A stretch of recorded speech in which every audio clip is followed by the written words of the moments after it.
Hi. Hi, Tony. I feel I can call you that, as I've had you in my living room so many times over the past few years that I think that if I bumped into you on the street, I might actually, for a brief delusional episode, expect you to recognize me. So let's get the formality out of the way. Congratulations on 100 episodes of No Reservations.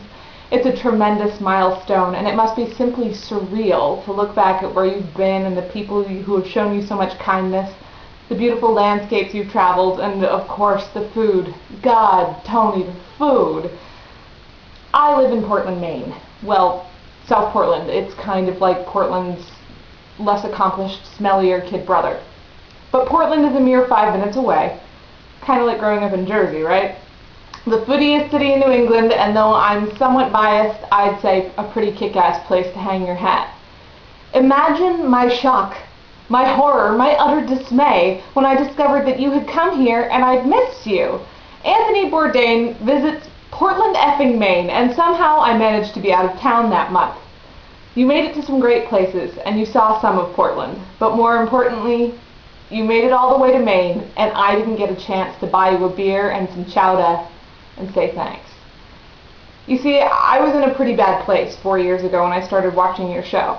Actually, I was in the throes of a pretty flattening depression, and watching television was pretty much all I was physically capable of doing. I wasn't eating, I barely slept. I was first attracted because of your snarky and unforgivingly sharp tongue, your cigarettes, and your cynicism. I reveled in it. Here was another tortured soul wandering the face of the planet looking for what? To get fed. After that, the food. I had to eat. How could I not? How could I watch you down plateful after plateful of exquisite fare and not immediately get up and go to the kitchen? Then it was the beauty of it. The fact that there was so much of the world that I hadn't seen, and so many people who were, in fact, good. I couldn't look away. And your show helped me realize that I wasn't ready to give in. I needed a piece of that horizon. So thank you, Tony. You've been a good friend. And I have the privilege of having made it not only to the Great Wall, where sadly there is a Starbucks, but also to the best duck restaurant in Beijing. You're right, the condiments are great, but it's all about that duck. The succulently fatty flesh, the sweet crispy skin.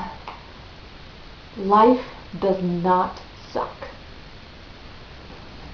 Gambay, Tony.